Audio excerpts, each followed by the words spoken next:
Hello, hello, and welcome to today's podcast.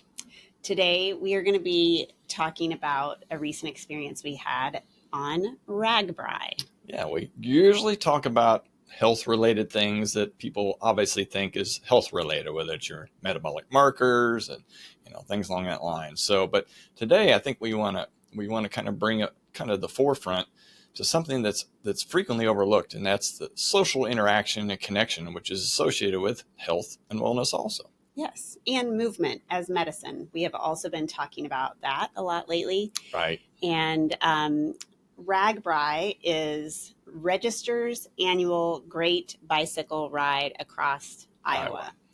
This was the 52nd year that they have done this ride, and essentially you ride bicycles from one side of Iowa to the other. Yep, starting from the west going to the east. So, but this started back in 1973 by a couple of guys by the names are real specific here, John Karras and Don Call.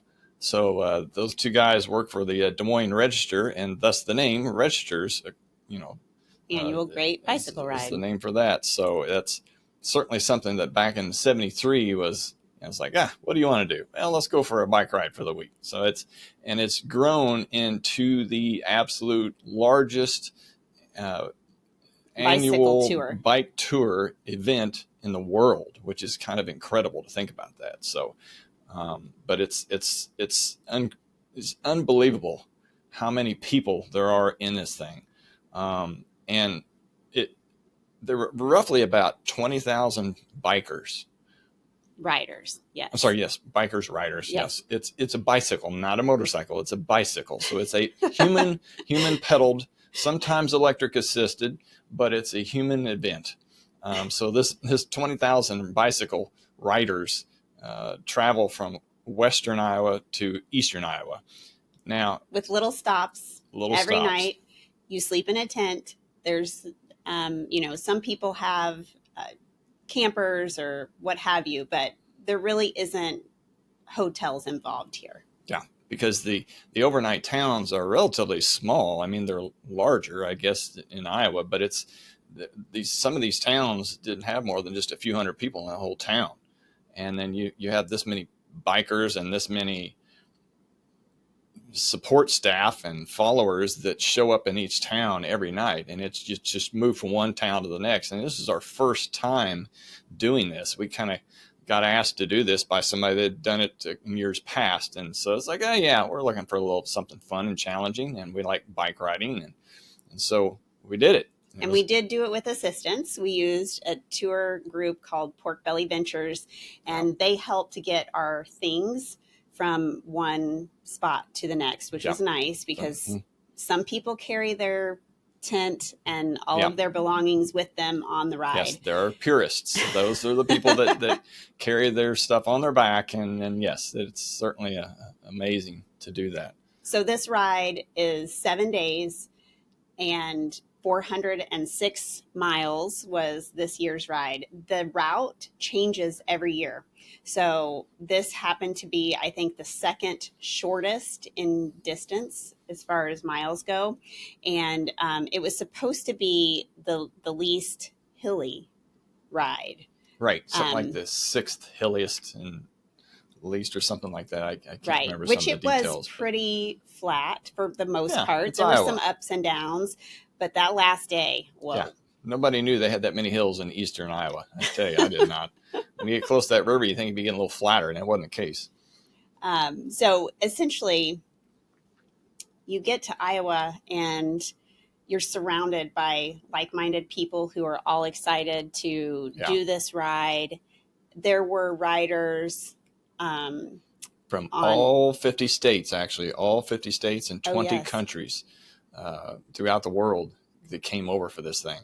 And so we got to meet a lot of people from all different walks of life and lots of different locations. So yes, ages, abilities. I mean, It was across the board. So many different people, and I don't know what the youngest kid was, but I know there were some kids in their, early teens and tens. That were 10, 12 years old that were riding too. But I think one of the oldest bikers was around 90. what, it 90, 90 93, plus, something yes. like that, 93. So, but these, and you don't have to ride the whole thing. Right. You can select to ride just one day or, several days. So there's flexibility in this. Right. Or, you get a little bit of an injury one day, or you can sit out the day and take the shuttle over to the next town for the evening. So, yeah. Or even shorten your day. Yeah. There were several days this week that were 70 miles. And Yeah. so if 70 miles didn't feel good to you, you could. Yeah, I think our longest was 76 miles. And then the last day was 62 miles, but that was the super hilly day. And they had early out shuttles on a couple of those days for folks that just didn't want to or couldn't make that trick. Sure. And the other thing to note is that lots of people on bicycles, and there were actually multiple people on unicycles. I only saw one person on a penny bike. There were people riding their bikes in ways that you wouldn't really think. I think somebody rode backwards, someone surfed on their bike. I mean, it was quite a sight. And you can ride the bike individually, or you can do what we did, which was ride a tandem bike. Yes, we'll talk a little bit more about that as we get into this. But one of the things that was so amazing about this event is the community. And I think that was something that was just so welcoming. Yeah. Yeah. It's so pleasant to be able to be able to be in such an honest, loving, supportive environment that, you could literally park your bike anywhere, walk around town, come back to it, it'd be there. And in the evenings, at the tents, you could park your bike anywhere. You could have your belongings anywhere. Nobody messed with anything. People were always helpful and give you directions. So, but one thing that really stuck out in my mind actually too is just the support and the volunteers and the people along the route in Iowa. They're just so gracious and welcoming. They just loved seeing individuals coming through, and it just made their day. That you have the older people in the middle of nowhere on a farm that would be out in their lawn chairs sitting next to the highway, just waving at people. Oh my gosh, it was so much fun. And that's also entertaining from us having to sit on a bike for hours a day and at least see people that, you could yell at and say hi and how you doing type stuff. So it was a lot of fun.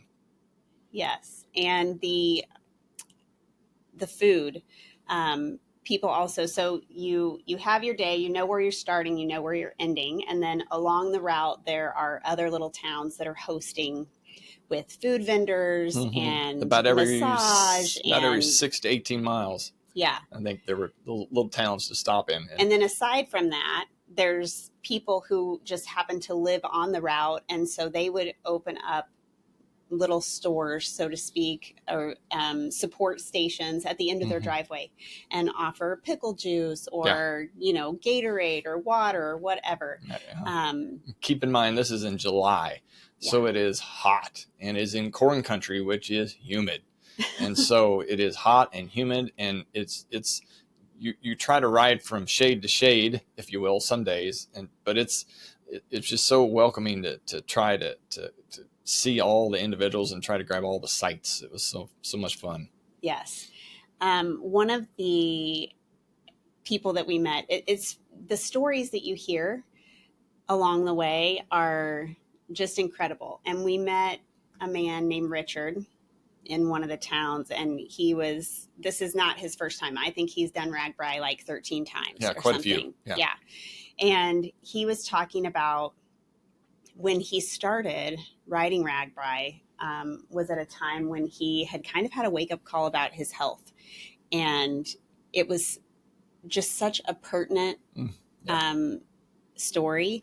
He was around 40 years old, and he was overweight, and he went to the doctor, and the doctor, just kind of blank case said, hey, how many old fat people do you see? And he couldn't think of any. And so it was kind of a wake-up call to him, just like, okay, I need to do something about my health, because if I plan on living long enough to play with my grandkids or to be self-sufficient or to do the things that I like to do, I'm going to have to make some major changes. Yeah. And he was I mean, you guys know that we don't look at the number on the scale, but he offered this information. So I think it's important to share it. He was over 400 pounds when he was 40 years old. He's 60 now, and he is doing RAGBRAI, multiple times. And that was kind of the wake up call that he got moving on his bicycle, which is such a empowering story, I think. Yeah. So there's just all kinds of different abilities and health levels on this trip. And so it's certainly something that is challenging, but yet, majority of the people that were out there may not have been in great shape. But there are a lot of folks that were in superior shape, but it was just the point that you're out moving, you're out trying to do something, you're out trying to move your body, having fun and making these social connections. And that is a huge component of health. Yes. There's a statistic that we looked at from back in, I don't remember how long ago was it. The LA Times had a article that said that individuals that have social connection and interaction can add 3.7 years to their life. And this is also true. We know this from the Blue Zone studies, that social connection is absolutely part of longevity. It gives people connection and purpose. And that is a big component of that. So obviously having any type of connection, whether it be a pet or a spouse, significant other, or just friends, makes a difference. A companion. Companions. Yep, exactly. The other thing that was really fun about this event is that we were truly unplugged. We did have cell service that was somewhat spotty, but we did not have our computers. You're out there kind of in doing your own thing, and there is this unplugged feeling that really kept you in the present moment. Yeah, it felt very refreshing to not have to worry about a list of emails that you're going to do that day, or things that you had to do to connect for business. We couldn't even hardly connect with our family, so it was one of those things where you're there with those people, and that's what you're doing, and so you can get pretty hyper focused on just enjoying it and being out there. Do have to kind of hyper focus because anytime, and it's hard to even explain what this looks like, but the number of riders, sometimes they're taking up 2 lanes of traffic for miles at a time. Yeah. So there is a level of focus that had to happen. When you have that many people on bikes together, you have to pay attention to what's going on around you. And the roads were not closed. So traffic, there was traffic periodically. And so that's another part of it. It was a whole lot of conversation and communication between all the bikers, about where the cars were and where they were coming, and, different levels of ability. So some people were going very fast around, and others were going slow. So everybody learned the cycling etiquette while you're out there. So. And language. I feel like it was almost like we were learning a language as we were doing this, because we've ridden bikes a lot. We rode across Missouri, but we did that on a rail trail, which is a totally different experience than riding on the road. So this was kind of our first big road ride. Mm-hmm. Yeah. And just so you know, west to east means that you're going to be looking at sunrises. So we had some of the most incredible sunrises that we got lots of pictures of and posted on our Instagram. But it's just being up at, we'd get up at 4 a.m, get ourselves all packed and put our tent away and put our clothes away, put that on the bus and get on the bike and start going. And you could see some amazing sunrises throughout the day, and it was so much fun. Well, just in the morning, really. Correct. Well, right. Each day, I should say. That's what I meant to say. So the unplugged and being present, the other piece that was a big part of this was kind of the adversity and the patience that gets built. And I honestly was very proud at how we kind of handled the things that came to us, and not anything too crazy, but we did in true Hechler fashion, we were packing the night before this event, getting things together. There's always last minute things. Yes, always last minute things. And we blew up our camping mattress, made sure that it was holding air at home. Yes, we did this in preparation, and for hours it held air fine. It did great. And so the first night we get to camp and we blow up our mattress and it is not holding air. Get ready to go to bed and down it goes. Yes. So we spent the first night on a flat ground, and that was very uncomfortable for me. Very uncomfortable. It was uncomfortable for me too. Definitely. So then the next night we were like, okay, we're going to try to get to a Walmart. Remember, we're kind of in the middle of nowhere, Iowa. And we figured out that there was a Walmart that was like a 25-minute drive away. So we were trying to get an Uber that could take us from the campground to the Walmart to get a and this is after a 70-mile bike ride day. Yes. It was hot that day. Yes. Yeah. So we're trying to finagle this, and no service, no Uber. No, nothing. So we determined that we are going to sleep on the ground again, which we did. Yep. And you did. Oh, yes. Mark slept on his clothes. Yep. I had packed enough clothing. Thank goodness. I thought, okay, I'm just going to pack these into my sleeping bag and lay on my sleeping bag, at least have a little bit of cushion between myself and the hard ground. And this is July, so the ground is dry. So, but at least, for the moment it is. And so that worked out pretty good the first night. I slept a little bit better the second night. I slept better that second night. Yes. So the next day we ended up checking several different stores in the town, just riding our bike. It was a shorter bike day, so we had longer in the evening to kind of figure out what we were going to do. And we went to a hardware store. We went to the Family Dollar. Finally, we ended up at True Value, where they did have a mattress, a blow-up mattress that we used. So we, tied that down to the bike and got it back to camp, and thought we were going to have a good night's sleep. Right.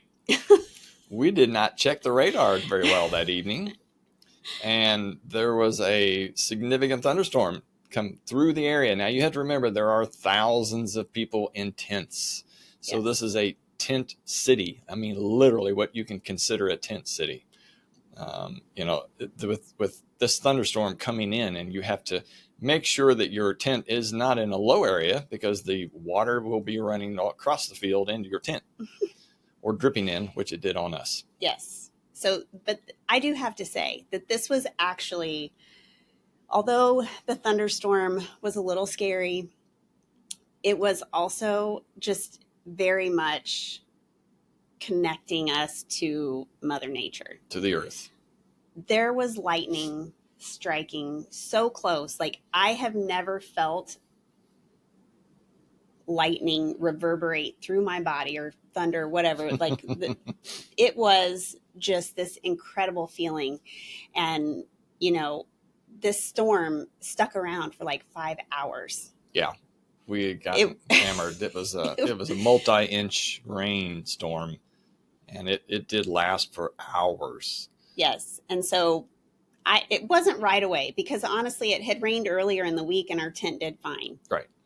But this night, the storm stuck around for a long time, and not too far into the storm did our tent start leaking, kind of right on us and on the ground. Yeah. It was so we just piled a long, wet night. Put the sleeping bags on top of us to kind of shed some of the water as good as we could, and it did fine. We got through it. Yes. We thought, okay, the next morning is about 4 a.m. Okay, we got to get up 4 a.m. here, as soon as this rain stops.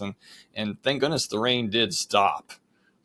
Just in time, for us to get up and around and get our stuff together and get ready and go on the road again. But now we've got everything is sopping wet and dripping, and so now we have to roll that up, and it was just it was fun. It was fun. It was good stories, good memories. Yes, and I really feel like everybody handled it really well. I mean, right. Everybody was laughing at the situation pretty much. So. But these are just things that you can't control, and so that's kind of the motto that they have with this Pork Belly Ventures. You just have to roll with it. And I think that's one of their sayings on the side of one of their semis too, actually, is just roll with it or something like that. And it's so applicable. Yes, no, definitely. no pun intended. So, okay. So let's talk about the fact that we did this on a tandem bike. right. So it was about maybe 2 weeks before we were getting ready to leave. You know, we've been riding our individual bikes and preparing ourselves and our legs and our rear ends for a long trek across Iowa. And I don't know how this became about. This was your idea. Well, no. Who saw I think you found. I did. The bike. He came up with the idea, and for some reason I indulged. But the idea of riding a tandem bike, which we're front and back on, and this would be good. We can before, when you're on individual bikes, sometimes it's hard to converse and talk with each other, and it's like, okay, well, this will be fun. Then we can actually talk and converse and keep each other company and enjoy each other's company across Iowa, make it funner. And so the week before, a couple of weeks before, we bought the bike and decided, okay, we need different tires on it, so let's put some different tires. So the shop had to repair it and had to do some tuning on it. So we sent it off and we got it back a week prior to our departure. So that whole week we learned how to ride a tandem bike. Now, riding the tandem bike is not just get on a pedal. It takes coordination. There's a lot of coordination. There's a lot of maneuvers that need to happen. And communication is constant on this. And it is more than we even learned in the week leading up to RAGBRAI, because really we practiced on a rail trail and so we probably had 30 miles on a tandem before we left to go ride a week. There's a balance issue. Yes, there's some balancing that needs to happen. But if you can imagine, every time you start or stop or shift or slow down or turn, you have to communicate. How many times do you shift when you're on a bike? Okay, I'm going to leave it at that. There was a lot of talking, and that was primarily up to me. Yes, because I have to say that as the person in the back, the stoker is in the back. Yes, the captain and the stoker. Captain is front, stoker's in the back. And our particular bike didn't have brakes in the back, so we only brakes in front. Right. So as the stoker, I can't see much because he's taller than me, and I can't change gears. I can't stop. I can't do anything. So I had to totally give up control. Mm-hmm. That is hold tough. On and pedal. That was tough, and it did take. I mean, there were definitely some. Yeah. I wouldn't say heated, but there were. There was some communication that needed to start and continue. Yes. So some things you take for granted. And reminding you that you are my eyes. Correct. I don't know why we're slowing down. I just know that all of a sudden. And you got to remember, there are thousands of people, thousands of bikes. Some of these bikes, these people cut in front of you, and so you have to instantly stop or change positions. And she doesn't know that because she can't see. So I get it. I understand. So all you can do is just try to do your best. It worked out good. So people say that the guy that we got it from actually said that, with married couples, it's either going to boost your marriage connection or it's going to challenge it and potentially make it a little bit worse. So I think we came out on plus end of that. Yes, I think we did too. It was just have to roll with it. That's what you got to do. You got to roll with it. What we found, there was a lot of tandem bikes on RAGBRAI. Yeah, there were about 300, I think I heard. Yeah, I mean, lots. And it's like a community within a community. Exactly. Every time, somebody would pass you on a tandem, they would say, "Good job, tandem, way to go." And then, of course, we got lots of comments about the fact that my name is Tandi and we're on a tandem. And the reason people know this is because RAGBRAI provides a little license plate for you to put on the back of your bike, and it's got your names and where you're from, how many years you've your done names, RAGBRAI, where you're from, and how many years, right? So it was lots of fun, a great way to kind of start conversation with people that you don't really know. But yeah, I do agree. I think that we passed the tandem test. Yes, I think so too. I think we did a good job of that. We haven't sold the bike yet. Right. So that must mean that we're going to keep it and try it again. Yes, exactly. Maybe not RAGBRAI next time, but next time we might do individual bikes. But we will. I'm pretty sure we'll do it again. That's just too much fun and too much entertainment. Yeah, it was a lot of fun. So one of the things that as you're riding across Iowa, as you can imagine, there's a lot of time to kind of be with yourself and your thoughts, and obviously with the person who's Your right partner, behind you. right. And so we started kind of talking about what it would look like to have something like this on a smaller scale all the time. So we're kind of thinking about starting a smaller community like Revelation Move Crew. Yeah.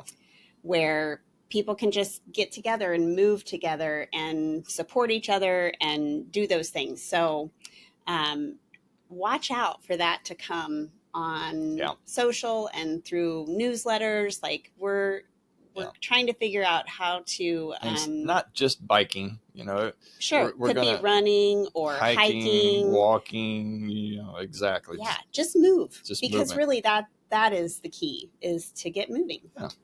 Yeah. Looking forward to that. So that'll be something down the line that we're going to put that out there and start trying to build that community. So if you're interested, reach out on social media. Let us know that you want to be in the know of the Revelation Move Crew. There you go. So, but anyway, I would encourage you that if anyone has, there are individuals that rode in this that hardly ever ride a bike, and they did very well. So there's different ages, different abilities,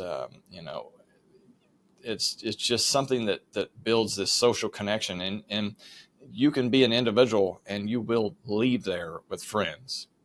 So it's certainly something that these types of friends that I'm sure we'll see again at some of the RAGBRAIs too, potentially when we go back, or other events, events in the area. When you do these types of events, you also learn about other events that exist. And we had a great conversation with another tandem couple that literally lives here in the Kansas City area with us. So it's awesome.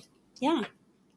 Well, I hope that just sheds a little light on, what we're up to outside of what you normally see. Yeah. So we hope that this has been something to spark a little curiosity and interest, and hopefully you all can follow us along with our new endeavor, and hope that you all have a great day.